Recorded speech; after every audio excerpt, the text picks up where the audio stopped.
revisamos la filosofía de Schopenhauer en la vida cotidiana. Antes que nada, te voy a comentar que lo que voy a desarrollar es una interpretación muy personal, ya que cada quien interpreta su realidad y es ahí donde entra la teoría del conocimiento.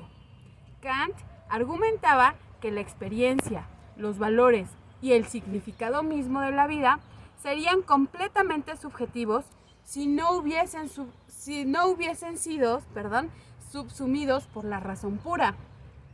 Con respecto a la moral, la ética kantiana afirma que existe una ley moral autoimpuesta por un sujeto racional y se deriva del concepto de deber y una buena voluntad. Es decir, que todos nuestros pensamientos, nuestras reflexiones están obviamente dispuestas a la razón pura, pero también a lo que cada ser humano interpreta, según sus valores, su ética. ¿Por qué vamos a retomar a Kant? Hay que recordar, como lo vimos en el video anterior, que él sienta las bases del idealismo alemán, el cual distingue al fenómeno, que es lo que aparece frente a los sentidos, y al noumeno, que sería la cosa en sí. Para sintetizar, podríamos explicarlo en que nuestra mente interpreta un hecho y lo clasifica en diferentes categorías. Y entra algo muy importante, que es la subjetividad. Entonces, tú que me estás viendo o que me estás escuchando, quiero que pienses en algo que te hace enojar, muchísimo. Puede ser de tu pareja, de tu vecino, de tu jefe. Piénsalo o recuerda. Ahora, ya que lo pensaste, sitúa si esa persona dice o hace cosas para hacerte enojar, o tú te enojas por cosas que hace o dice la otra persona. Reflexiónalo. Si la gente va por el mundo o invierte su vida en hacerte enojar. Y es aquí donde radica la esencia de la psicología. Es decir, el cristal con el que se mira. En la práctica terapéutica encontramos que muchos de los problemas de los seres humanos son por esta interpretación que nuestra mente hace de los fenómenos que aparecen, pero que nosotros dividimos en imperativos categóricos y causan una sensación y reacción ante nosotros. Y es ahí, y solo ahí, donde dice Schopenhauer, y tiempo atrás Descartes, los sentidos nos engañan. O traducido en palabras schopenhauerianas, el fenómeno es la forma en que las cosas nos engañan. Por ende, lo que para ti podría ser gravísimo que hizo el otro, para el otro es un asunto sin importancia, sin relevancia y sin el objeto o la intención de querer dañarte. Y ahí entra la subjetividad de las cosas. ¿Qué se hace en terapia psicológica? Precisamente por medio de los insights es hacer una introspección a medida de que el cliente quiera, light, medio light o heavy, es decir, ir al fondo de las cosas y aún así sabiendo de antemano que quién sabe si se llegue al fondo de las cosas. ¿Por qué? Porque todo es subjetivo y porque entran los mecanismos de defensa. ¿Qué son los mecanismos de defensa? Son esos mecanismos que nos ayudan a sobrevivir. Es decir, esto no está pasando, no es cierto, porque de aceptarlo, tal cual, pudiera ser muy agresivo para nuestra mente y meternos en una crisis muy fuerte. Por eso se menciona el término light, medio light, heavy, porque intervienen los mecanismos de defensas. Bueno, vamos a aterrizar esto que te acabo de comentar en un ejemplo. Digamos que a ti te enoja muchísimo que alguien no recoja los trastes cuando acaba de comer, los trastes sucios. Y entonces tú vas por la vida echándole bronca a toda tu familia, a tu marido, a tus hijos, que por qué son tan flojos y no recogen los trastes sucios para llevarlos a lavar. Entonces, en tu subjetividad, tú piensas y estás convencido de que los demás lo hacen y pones tus imperativos categóricos, clasificas tu conocimiento y tu realidad y les empiezas a poner categorías de pensamiento muy subjetivas, por decir algo. Son flojos, no son empáticos, se aprovechan, pero ¿te has puesto a reflexionar? Para empezar, si tú ya expresaste o ya les expresaste a ellos que eso te molesta. En segundo lugar, ¿realmente una persona por no recoger su plato sucio es todo lo que tú ya la clasificaste? ¿O simplemente se distrajo? ¿O simplemente no has puesto las reglas, las normas, no has expresado mediante una comunicación asertiva lo que te molesta? En terapia psicológica, el terapeuta lleva de la mano al paciente para que vaya dándose cuenta de que muchos de los problemas que tiene, conflictos, problemas, se resuelven haciendo pausa a este tipo de situaciones y viendo qué tanto está la subjetividad inmersa. O quizá los trastes realmente solo son una metáfora de algo que está sucediendo más al fondo en la familia, o que tú no has sabido expresar tu enojo o tu estrés de otra situación y lo reflejas por medio de los trastes. Entonces, por eso es tan importante acudir a ayuda de un profesional, ayuda psicológica, con una persona capacitada. ¿Por qué? Porque el terapeuta te lleva de la mano a través de preguntas estratégicas para que tú vayas discerniendo entre lo que fue real, lo que fue racional y lo que fue subjetivo. Por eso la importancia de ir con un especialista y no acudir solo con un familiar o un amigo, porque volvemos a las categorías de pensamiento y en la que los sentidos nos engañan. Porque un amigo, un familiar, tu mamá, tu papá, involucran sus propios sentimientos. Y si así ya de por sí es bastante difícil llegar a la cosa en sí o al noumeno, ahora cuando está toda esta telaraña en los ojos de quien la envuelve y que Schopenhauer lo asemela al velo maya, va a ser casi al triple de difícil o casi imposible. Volvamos al ejemplo de los trastes. Si tú llegas con tu esposo, con tu hijo y les dices, oye, ¿crees que me exalté mucho al regañarte o al ponerte una cara o decirte una mala palabra porque no recogiste los trastes? Esa persona va a involucrar lo que vivió, lo que sintió y lo que pensó. ¿Y qué va a decir? Aparte le estás dando el momento de expresarse. ¿Qué va a decir? Ay, sí, te pones bien loco, te pones bien loca, estás histérico, estás histérica. Y realmente ahí no está viendo una introspección. ¿Por qué? Porque ellos involucraron sus sentimientos.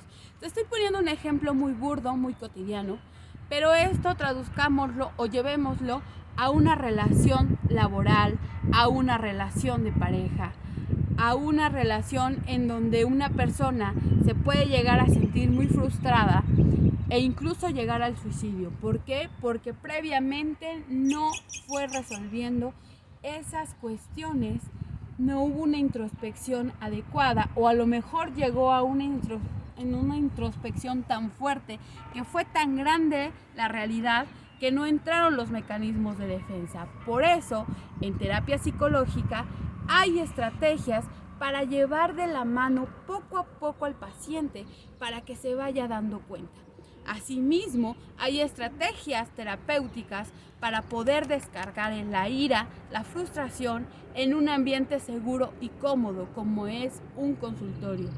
Por ejemplo, existen las técnicas como la silla vacía, en donde vamos a poner una figura, una foto, o simplemente vamos a pedir al paciente que imagine a esa persona que le causa un conflicto, un dolor, y le vamos a pedir que exprese sus sentimientos. También tenemos técnicas como agarrar una almohada, un cojín y pegarle el raqueteo, las cosas esas de box. Hay muchos mecanismos para que la energía, después de una introspección, pueda salir y el paciente reciba la contención necesaria y no únicamente reprimirla, suprimirla, porque después eso nos va a causar una insatisfacción y lo vamos a reflejar en otro tipo de conductas autodestructivas, como puede ser la ira descontrolada, las autolesiones, las adicciones, llámese al sexo, al alcohol, a las drogas, al ejercicio, etc. Entonces, esta vela maya de la cual nos hablan los Upsanais en la filosofía hindú y que Schopenhauer las retoma y las mete a su método filosófico, es algo que hasta hoy podemos ver, porque volvemos a lo que te acabo de comentar. Lo que a lo mejor para ti es gravísimo, que tu pareja no te llame, que tu pareja, no te dé dinero suficiente o tenga 2 o 3 parejas, puede ser gravísimo para ti, pero para el ojo de la otra persona no lo es tan grave. Y no estamos hablando que tú tengas la razón y que la otra persona tenga la razón. ¿Por qué? Porque según Schopenhauer, la humanidad estamos envueltos en un velo universal, en un vello maya que nos oculta la realidad y que son los fenómenos, los sentidos, los que nos engañan. No sé si te ha pasado que platicas de temas muy cañones con algún familiar o con algún amigo, alguna amiga y, por ejemplo, que le estás platicando algo gravísimo a un familiar, digamos, la muerte inminente de alguien, y esa persona solamente se queda como que ida, hasta su corporalidad cambia y su mirada perdida y simplemente te dice, está cañón. Está cañón. Entonces, lo que hacemos en un consultorio de desarrollo humano, de psicología, lo que hacemos los especialistas es llevarte de la mano para darte esa contención y no quedarnos únicamente en el está cañón, sino que tú te lleves una reflexión, una contención y un acompañamiento psicológico para que tú puedas encontrarle sentido a esas situaciones que estás viviendo. Lo que muchas veces el paciente espera al acudir a un especialista y obviamente al dar un recurso económico a ese especialista es llevarse una retroalimentación. ¿Y cuál va a ser esa retroalimentación? Mediante las preguntas estratégicas, mediante el método terapéutico para el cual nos hemos preparado varios años. También, si tú te vas a tomar un café con una amiga, si eres mujer, si eres hombre o si eres mujer también, te vas a echar unos drinks, unas copas, y tus amigos que te dicen, así son las cosas, así son las mujeres, así son los hombres, pues ¿qué se les va a hacer? A lo mejor por un lado, sí te desahogaste y eso también es bastante bueno. Te desahogaste, te llevaste ya ese estrés y después con el poder de la música, del alcohol, se te olvida. Pero si tú abriste por ahí la caja de Pandora, cuando tú ya llegues a un estado alcoholizado, entonces va a llegar un sentimiento profundo de tristeza o te puedes poner a tomar más. ¿Por qué? Porque simplemente te desahogaste, pero no tuviste una retroalimentación correcta y adecuada. Simplemente como dicen por ahí, o como decimos por ahí, pues te dieron el avión, te dieron tu avión. Y además corres el riesgo de que todo lo que platicaste alguien más se entere. En lo que es un acompañamiento terapéutico, existe el secreto profesional, en donde todo lo que sea revelado durante esa sesión no puede salir de ahí, a menos que sean cuestiones muy cañonas, que sean cuestiones judiciales o cuestiones así, pero de otra manera todo lo que sucede en ese espacio seguro, en ese consultorio, no puede salir.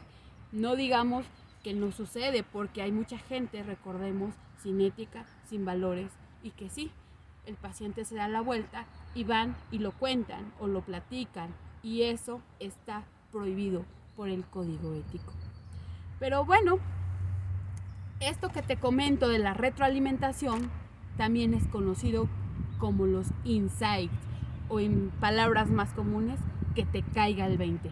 Tú acudes a tu sesión y parece que solo hablas y el especialista te hace 2 o 3 preguntas y dices, ok, me desahogué, me dejó 2 o 3 preguntas, pero esas 2 o 3 preguntas tienen la intención de dejarte de aquí a que vayas nuevamente a tu terapia, o según el proceso de cada quien, a que tú estés reflexionando y que tú y solo tú encuentres las respuestas de esos temas buscando en tu interior.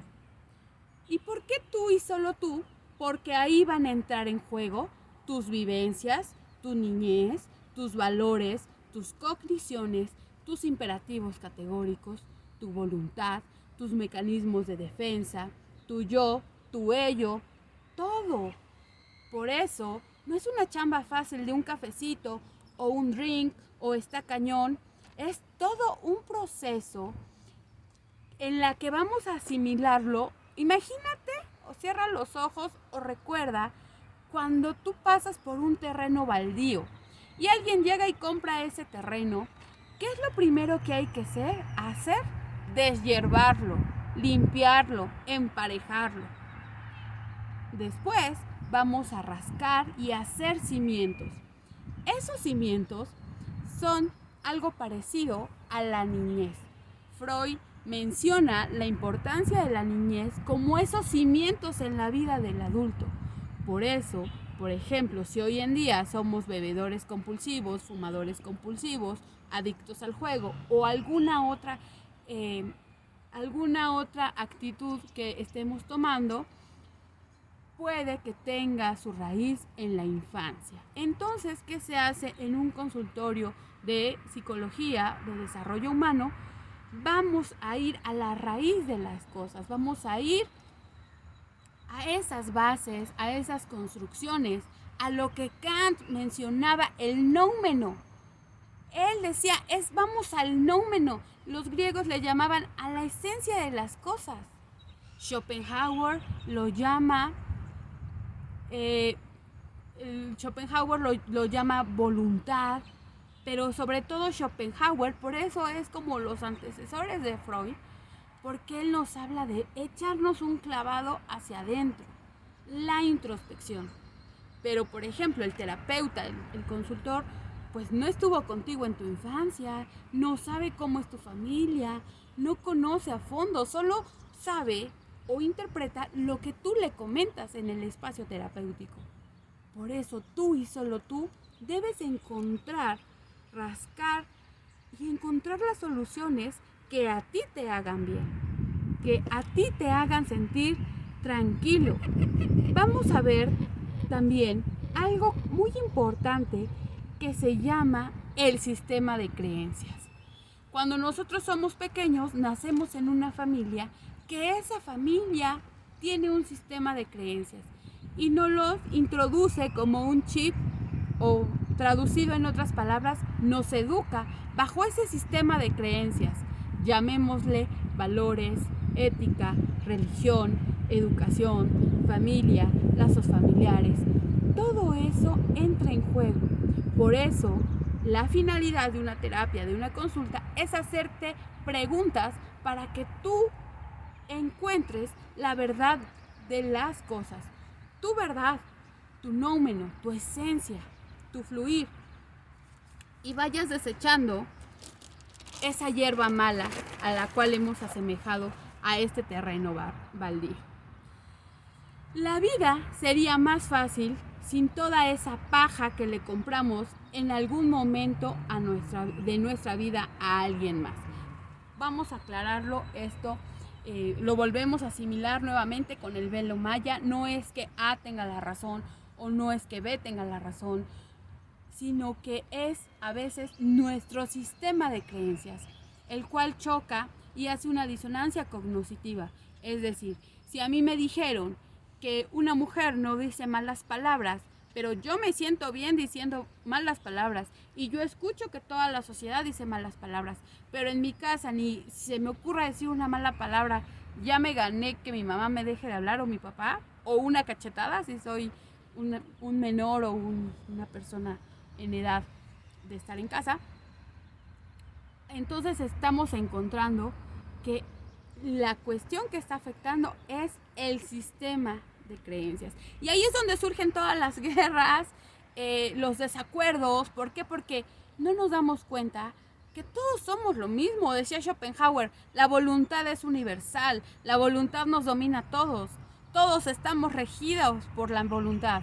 Y entonces ahí es donde venimos con nuestros imperativos categóricos de Kant y decimos, es que ellos son los LGTB, ellos son los feministas, ellos son los mochos, ellos...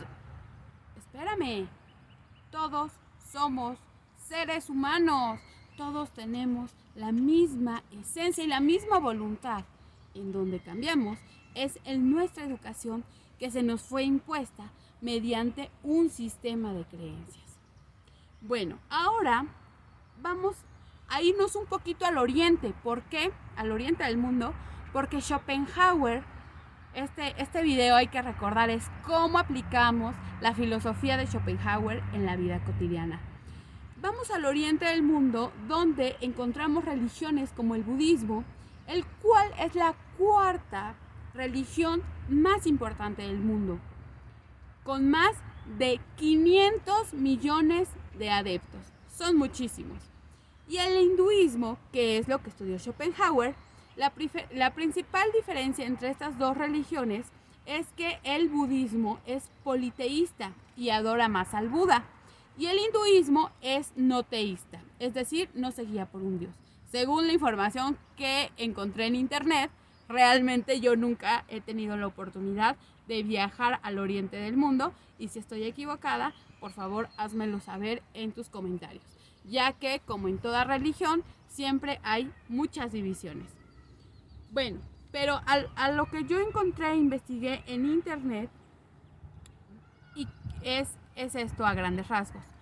En estas religiones el karma es una palabra que no solo se maneja en esas religiones, sino que hasta cierto punto se ha puesto de moda. ¿Y qué es el karma? Es la energía que se produce de acuerdo a los actos de las personas.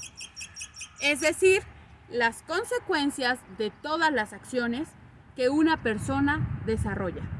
Vista desde el punto de vista de la lógica, puede ser la ley de causa y efecto. ¿Por qué? ¿Por qué mencionamos esto? Porque mucha gente dice, el karma, cuestión metafísica, cuestión religiosa. Hay que recordar que hay mucha gente muy científica, que solo mira la realidad mediante la ciencia. Y es también totalmente válido. Para la gente que es así, existe entonces la ley de la causa y el efecto. Entonces vendría siendo más o menos la asimilación. El Dharma, por su parte, sería como la ética en Schopenhauer, el practicar la bondad, la virtud, la conducta. En el hinduismo, según investigué, existen 6 corrientes. La primera es Vedanta, que significa fin de los Vedas. Se enfoca en estudiar 3 libros, los Upanishads, el Brahma Sutra y el Bhagavad Gita. Una disculpa si no lo pronuncio bien, mi lengua natal es español. La segunda es el yoga y es una disciplina física y mental que procura la liberación del alma con respecto a lo material. Acepta la existencia de Dios. El término significa unión en sánscrito. Su texto principal es el Yoga Sutra de Patanjali. La tercera corriente del hinduismo es el Sankhya. Significa número o enumeración. Se basa en el dualismo, el cual reconoce la presencia de un cuerpo temporal y un cuerpo material, sutil, que trasciende después de la muerte y que migra a otro cuerpo. Si ponemos atención, aquí nos está hablando más o menos de la filosofía de Platón, de la cual también tenemos otro video. La cuarta, la mimamsa, significa reflexión o investigación crítica. Regula la interpretación de los Vedas y la justificación del ritual védico. Aquí, como nosotros estamos mencionando a los Vedas, hay que ver la historia de la humanidad. Los Vedas son de las religiones más antiguas de la humanidad. Incluso antes de Cristo ya se hablaban de estas religiones. La quinta corriente, Nyaya, significa regla o método. Procura acabar con el sufrimiento que resulta de la ignorancia, proponiendo 4 métodos para conocer la realidad: percepción, inferencia, comparación y testimonio. La sexta corriente, Vaisésika, significa particular, idéntica y clasifica todo lo existente. Vamos a recordar el samsara, que es el ciclo de vida, muerte y encarnación. Los Upanishads son los libros hinduistas. Estos Upanishads son como libros de los que se revelaron a los jerarcas de esa religión. Entonces ellos comenzaron a hacer sus propios textos, que son los que traducen y le llegan a Schopenhauer. Nosotros hoy en día duda y vamos a Google y ponemos Upanishad y nos aparece toda la información. Pero vamos a irnos a la época antigua, en donde cada quien hablaba su lengua.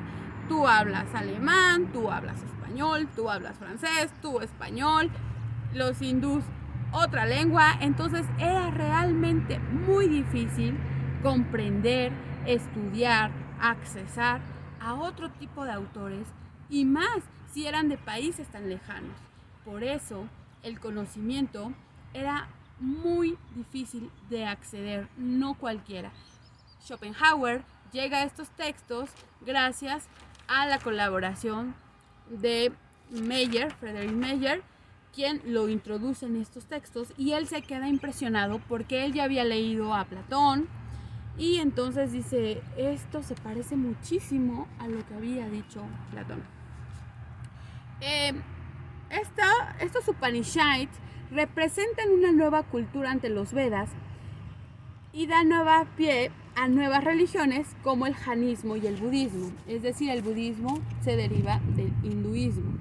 La mayoría de las tradiciones budistas comparten el objetivo de superar el sufrimiento, el dukkha, y el ciclo de muerte y renacimiento, el samsara, ya sea por el logro del nirvana o por el camino de la budeidad. En el budismo encontramos 4 nobles verdades. Las 4 nobles verdades, dukkha, concepto central del budismo, y se traduce como la incapacidad de satisfacer y sufrimiento. Las 3 marcas de la existencia.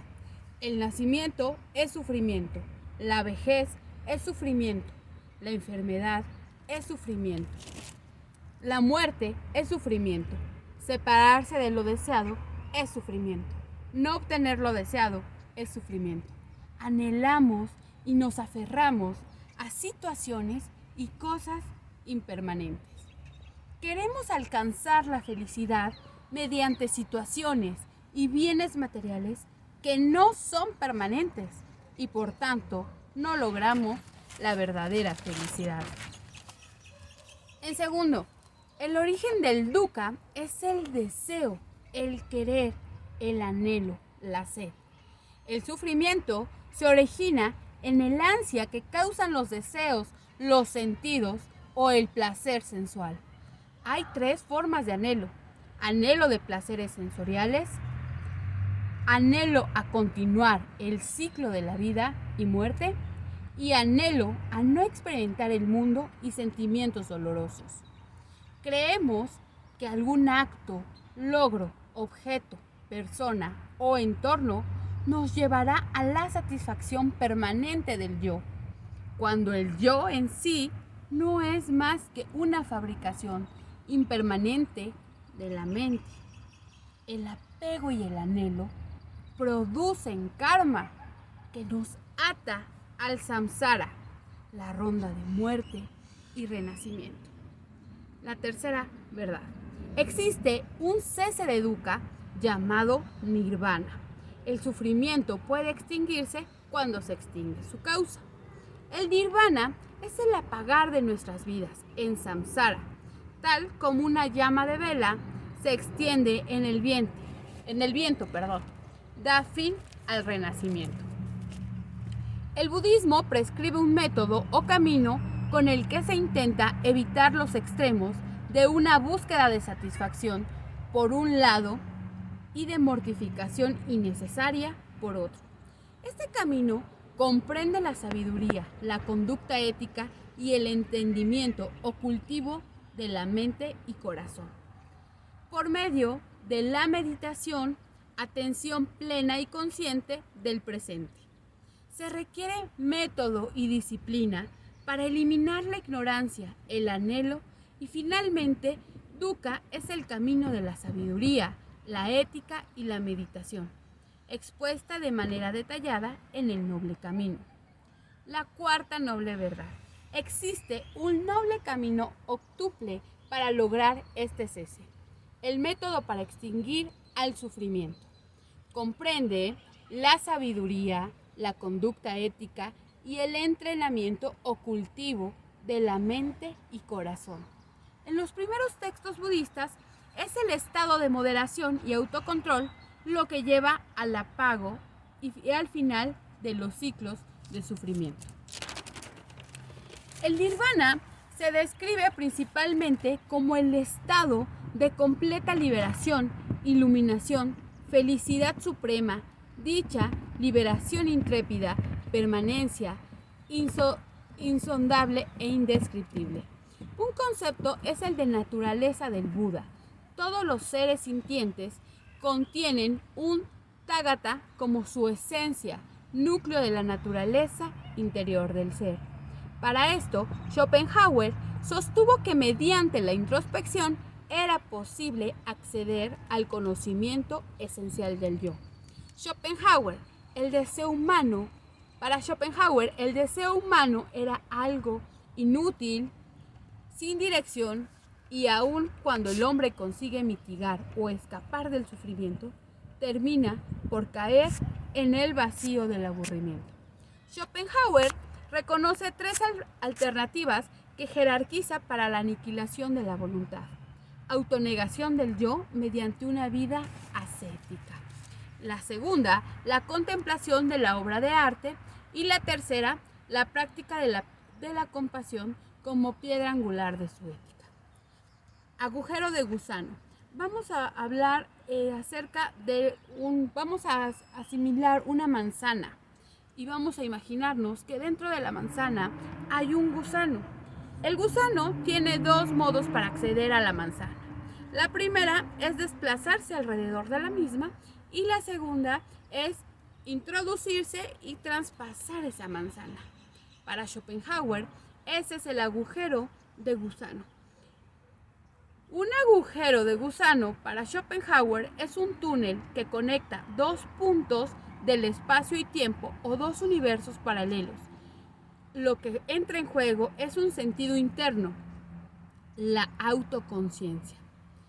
El agujero se asimila al ser individual, intuya en su interior las causas, razones o motivos de sus propias acciones, a fin de tomar una conciencia directa, no conceptual, de lo que opera en su dimensión interna o noúmica, y así descubrir la esencia íntima del yo con su propio ser. ¿Por qué estoy juntando Schopenhauer y me salto de las cuatro nobles verdades del budismo a Schopenhauer y el agujero de gusano? Porque para comprender mejor a Schopenhauer tenemos que retomar el budismo, el hinduismo, las cuatro nobles verdades. Hay que también tomar en cuenta que en este tipo de religiones sí es aceptada la teoría de la reencarnación del alma, en donde existen diferentes clasificaciones, las almas vegetativas, las almas animales y el alma humana como la alma máxima. Y en este ciclo de samsara, de renacimiento, de muerte y de... Imagínense qué cansado debe ser para el alma estar renace y renace y renace y vuelve a renacer. Y no sé si han ustedes escuchado el término de almas viejas. Y bajo una religión budista, hinduista, ese término o esa alma vieja se asemejaría a un alma que ha migrado demasiado. Digamos, a lo mejor tu alma es desde los griegos o tu alma es desde la época medieval. Incluso existen terapias no recomendadas de regresiones ancestrales, en donde tú puedes acudir y te dicen en qué alma estabas, en qué cuerpo anteriormente estabas. Eso es ya a pensamiento y creencia de cada quien. Pero esto se asemeja al samsara, es decir, ese ciclo interminable de nacimiento, de muerte, de renacimiento. ¿Y cómo nos vamos a librar de esto? Mediante llegar al nirvana, según la religión budista, y por eso retomo Schopenhauer. ¿Por qué? Porque Schopenhauer, al leer los Upanishads, se queda maravillado porque entonces lo contrasta con la filosofía de Platón y su alma su teoría de las almas también, toda su doctrina filosófica, y Schopenhauer también llega a la conclusión de que mediante el nirvana se puede alcanzar, mitigar el sufrimiento. A lo mejor no del todo para Schopenhauer, que Schopenhauer es conocido como el gran pesimista o el Buda de Frankfurt, pero para él a lo mejor no del todo, pero en algo sí mitiga ese dolor. Para las religiones budistas es como el wow, ¿no? Hasta la propia palabra nosotros, aunque somos de Occidente, pero escuchamos nirvana y sabemos que es un estado de contemplación, de felicidad, de paz. Entonces, regreso a Schopenhauer porque vuelvo a repetir por tercera ocasión, la idea de este video es cómo aterrizamos la filosofía de Schopenhauer en la vida cotidiana. Es en que el ser individual debe de hacer una introspección, debe de llegar a su conciencia y así tratar de llegar a su esencia gnómica, su esencia íntima de cada ser, propia de su ser. Todo ser humano, para Schopenhauer, posee conciencia de sí mismo o autoconciencia, y este es el más directo de todos sus conocimientos. Pasamos al otro lado del espejo, penetramos en la imagen y alcanzamos su interior esencial. La doctrina del velo maya revela la irrealidad sustancial del mundo, que se asemeja a un sueño, a un engaño de los sentidos. Maya es el velo de la ilusión que envuelve la conciencia humana y le crea una sensación de multiplicidad y diversidad en lo que en verdad es una unidad idéntica. Quien desee conocer la realidad tendrá que penetrar o rasgar el velo maya. La pugna por la materia y la supervivencia para Schopenhauer, y aquí es donde entra su pesimismo, lleva a entablar un sanguinario combate. Menciona que el egoísmo instintivo y reflexivo o inconsciente lleva al enfrentamiento de todos contra todos. A un deseo le sucede otro. No hay reposo. Y cada vez que la frustración del deseo renovado les produce sufrimiento. ¿A qué se refiere Schopenhauer cuando dice: vivimos en el peor de los mundos y he decidido pasar mi vida reflexionando acerca de esto, del sufrimiento, del hastío, del tedio de vivir, del aburrimiento, que unos seres se devoran a otros? ¿Por qué? Porque esto es parte de la voluntad. Ponte a pensar, si realmente un león caza por cazar o una leona caza por cazar, si un animal tiene la malicia de matar a su presa y devorarla simplemente por placer? ¿O lo hace porque es su instinto y su modo de supervivencia? En el video anterior te comentaba del movimiento actual del veganismo, en el cual yo estoy muy de acuerdo, pero no he podido dar ese paso. Yo conozco a mucha gente, muchos colegas, una escritora muy famosa, Glafira Rocha, que también tiene sus videos. Bueno, ella tiene muchos videos aquí en YouTube. Ella es tan congruente que ya pudo dar el paso de la filosofía a la vida cotidiana. ¿Por qué? Porque muchos de los que son veganos mantienen la idea de que no hay que maltratar a los animales, no hay que hacerlos sufrir, y por eso no consumen carne ni ningún producto derivado de los animales. Yo, personalmente, concuerdo con esas teorías, pero físicamente, como se podrá observar, no he podido dar ese paso. Y entonces aquí es donde Schopenhauer nos dice, porque todos somos producto de una voluntad universal, en donde unos se devoran a otros porque así funciona, porque así funcionan las cosas. Es decir, muchos de los argumentos de la gente carnívora que está en contra del veganismo es, a ver, existe una cadena alimenticia en donde el pez más grande se come al pez más pequeño, y si nosotros vemos, por ejemplo, la película del Rey León, encontramos que en la naturaleza hay ciclos de la vida. Hoy, por ejemplo, como me podrán ver en el video, soy bastante llenita. ¿Qué quiere decir? Que he comido bastante. Pero ¿qué va a pasar el día de mi muerte? Los insectos van a comer bastante. Entonces, es ese ciclo en donde todo vuelve a la naturaleza. Por eso enterramos a los muertos. ¿Por qué? Porque deben nutrir la tierra. Entonces, la gente que, por ejemplo, somos carnívoros y que a lo mejor en este momento no estamos tan conscientes del proceso de un animal que sufre y es horrible y todo eso, pero nuestro cuerpo está acostumbrado por una voluntad ajena, suprema, universal y desde la historia de los siglos atrás, a comer, a necesitar carne, productos animales, de origen animal, taparnos con el cuero, con la piel, y lo justificamos racionalmente con necesitamos la vitamina B, la necesitamos, etc., etc., tales vitaminas que no se encuentran en ningún otro producto más que de origen animal. Otra de las cuestiones que les atañen mucho a los veganos es decir, oye, pero ¿te has puesto a pensar que estás entonces ahora matando y comiéndote a un ser vivo que es una planta? ¿Y qué crees que diría Schopenhauer? Tienen razón. Entonces, ¿qué vamos a comer? Aire. Pues el aire también es un ente viviente. Para Schopenhauer, él dice, él pone, bueno, no habla tanto del aire, de eso hablan más los griegos, ¿cierto? Los elementos de la tierra, el aire, el fuego, la tierra. Schopenhauer lo reduce a seres sintientes.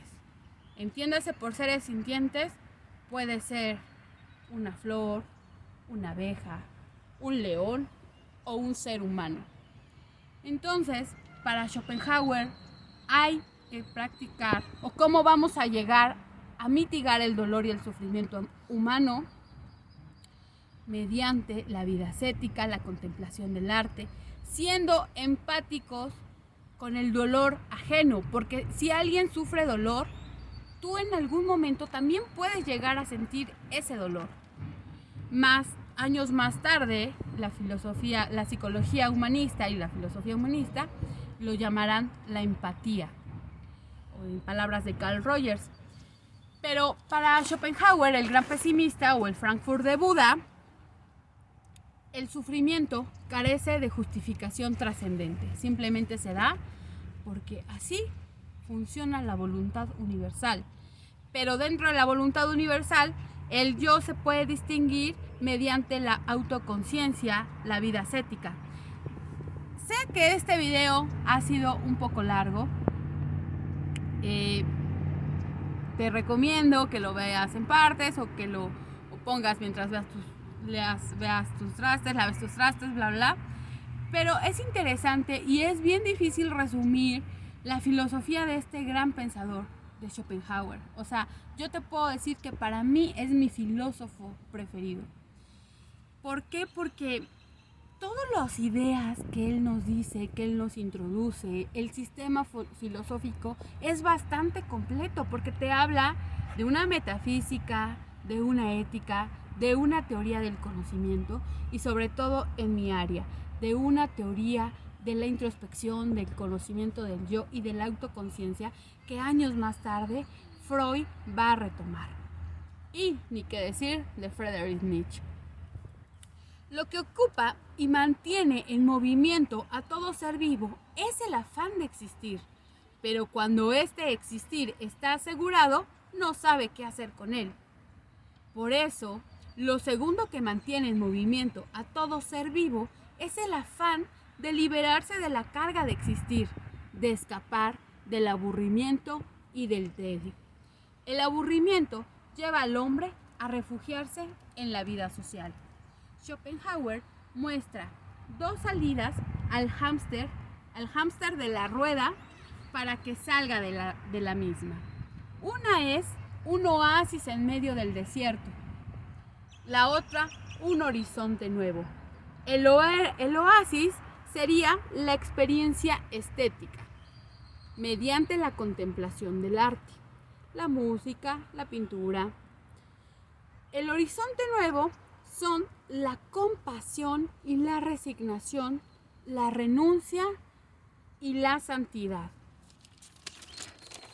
Aquí hay que hacer una mención de que para Schopenhauer, a Schopenhauer se le considera como una persona atea, porque él decía, ¿cómo un Dios tan perfecto puede crear este mundo lleno de sufrimiento, lleno de crueldad, en donde unos se matan a otros? Y aquí hay que tomar en cuenta, y nos vamos al video 1, la situación de vida, la biografía de Schopenhauer. Su padre se suicida, él conoce con ojos propios las devastaciones de la guerra, los heridos de guerra, la podredumbre en Europa después de las guerras napoleónicas. Él lo ve con sus propios ojos. Él no lo leyó en un libro. Él lo vivió, lo sintió, lo olió. ¿Y tú? ¿Alguna vez has visto esa miseria humana? Vamos a hablarlo en un sentido metafórico. Por favor, no se entienda como que estoy siendo peyorativa. Miseria humana. Creo que todos en algún momento de nuestra vida hemos experimentado esa miseria humana. Cuando estamos en una calle que apesta a orines, cuando pasamos por una defecación de un perro, por el vómito de un borracho. Esos son ejemplos burdos. No quiero poner ejemplos más allá, pero todos sabemos que hay mucha miseria en la vida. Hay muchas cosas inimaginables, noticias terribles, de cosas que suceden diariamente. Entonces, Schopenhauer por eso era ateo, porque él decía, ¿cómo un Dios pudo crear esto, esta podredumbre, esto tan feo? Para él, eso era un ateísmo. Pero bueno, por eso, como les comenté al principio del video, esto que te estoy comentando, toda esta divagación, es algo personal, es como yo interpreto a Schopenhauer. Quizá tú lo leas y tú lo interpretes de otra manera. ¿Por qué? Porque, como mencionamos al principio, cada quien tiene su propio sistema de creencias. Pero bueno, yo te comparto mi reflexión a lo que yo creo y lo que yo tomo de Schopenhauer.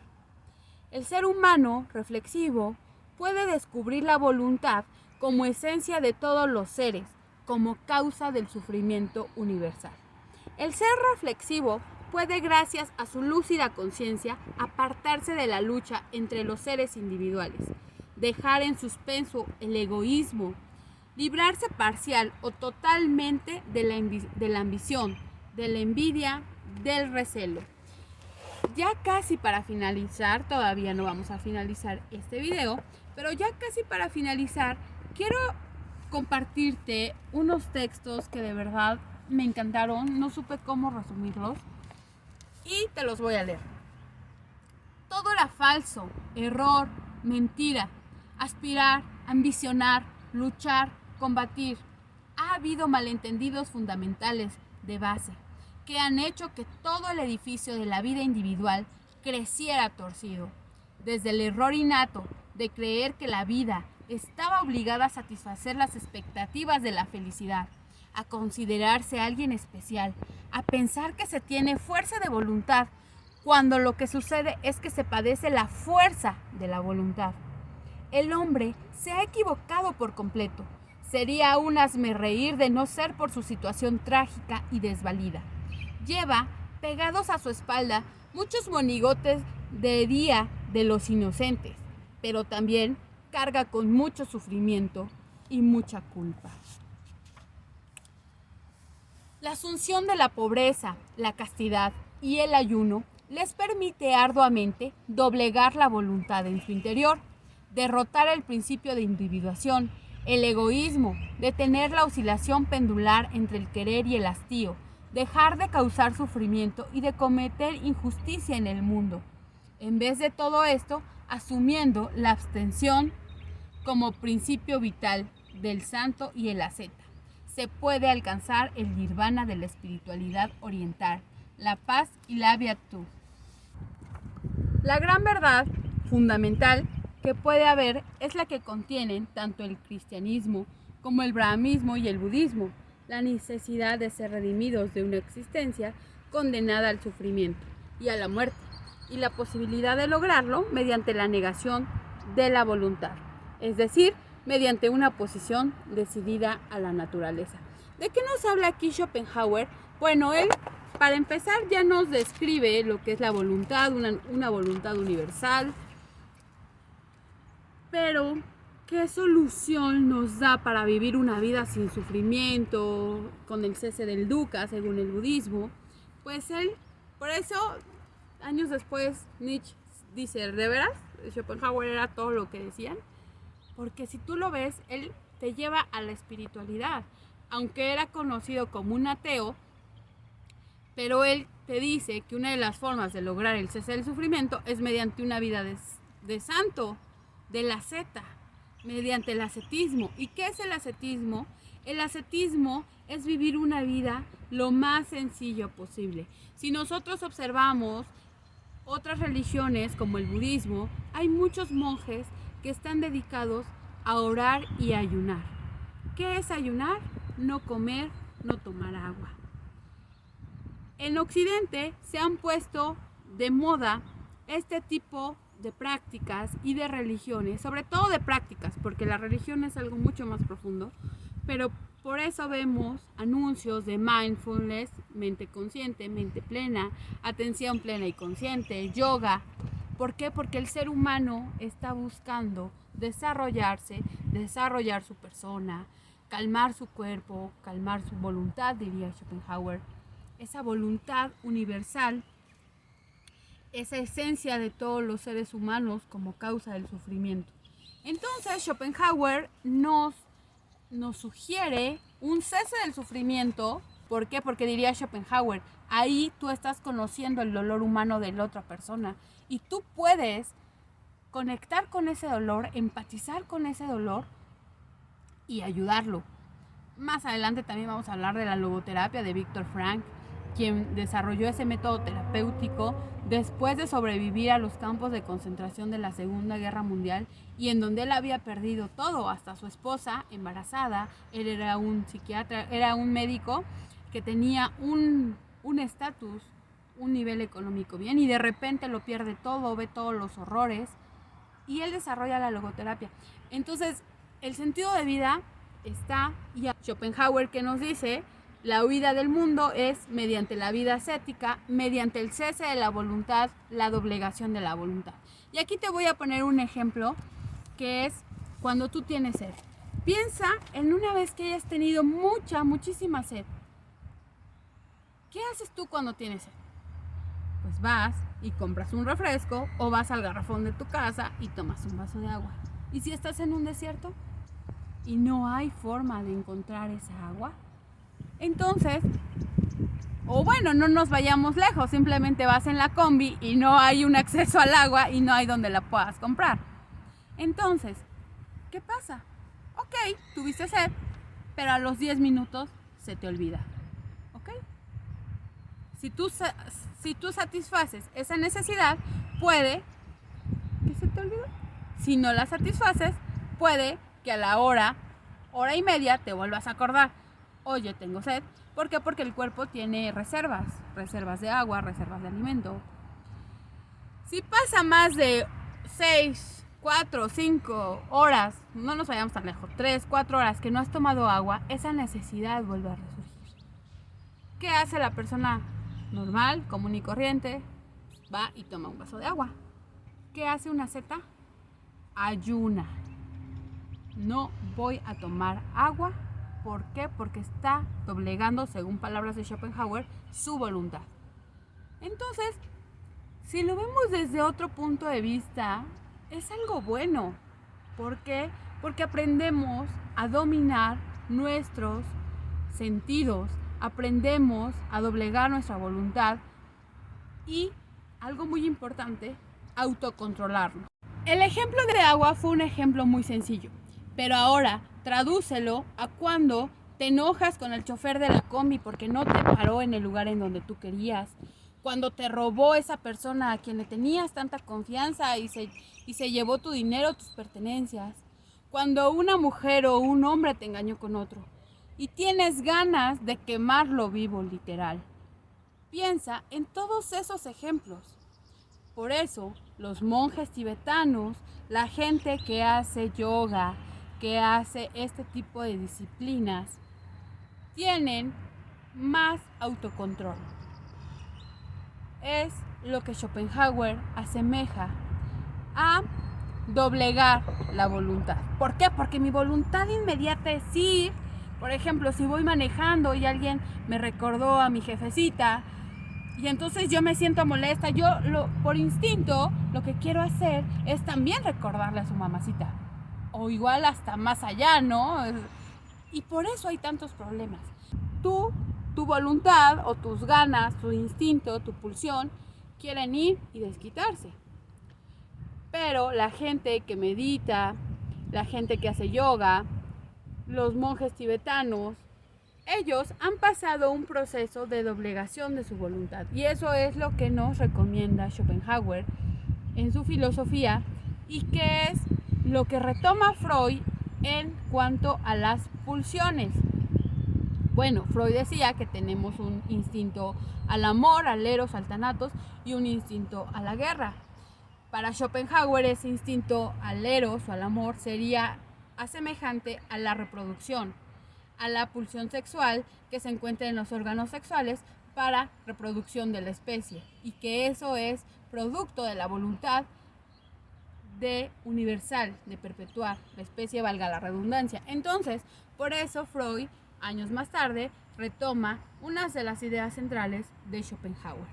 Pero bueno, para finalizar este video, que ya se hizo un poco largo, voy a resumirte o voy a comentarte por qué para mí Schopenhauer es mi filósofo preferido y como te comentaba, cada quien lo asimila a sus creencias, su ética, sus valores.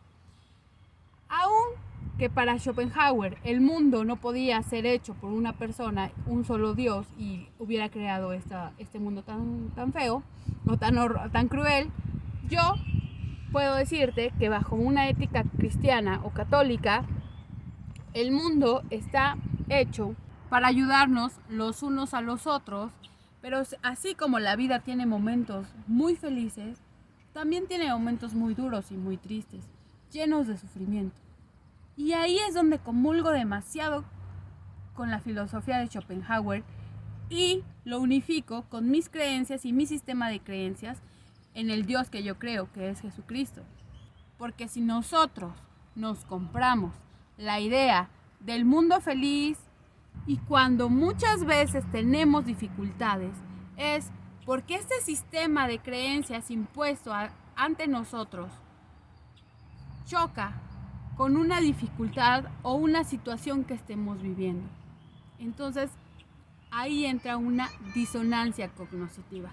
En consultorio en desarrollo humano, somos una serie de especialistas que te ayudamos a encontrar ese sentido de vida o esa disonancia cognitiva o ese motivo de consulta que a lo mejor tú dices, es que yo vengo porque ya estoy agotada de que todos los hombres son iguales.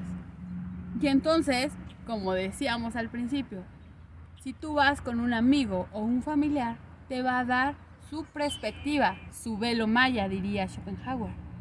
Pero aquí, un especialista te va a llevar de la mano para que bajo tu sistema de creencia, bajo tus valores, bajo tu ética, tú encuentres la solución a esa situación en la vida que te está haciendo daño, que te está llevando a una depresión o te está simplemente haciendo una insatisfacción. Muchas gracias por habernos escuchado y tomado el tiempo de ver este video. Recuerda, en Consultoría Humana, sana tu alma, impulsa tu proyecto de vida. Esta fue una reflexión y espero te haya gustado. Si tú no estás de acuerdo en los puntos que mencioné, te invito a que lo comentes. Y también te invito a que visites nuestra página en Facebook, Consultoría en Desarrollo Humano, le des like, le des compartir y nos pongas temas que te gusten o en los cuales quisieras reflexionáramos. Hasta luego, gracias.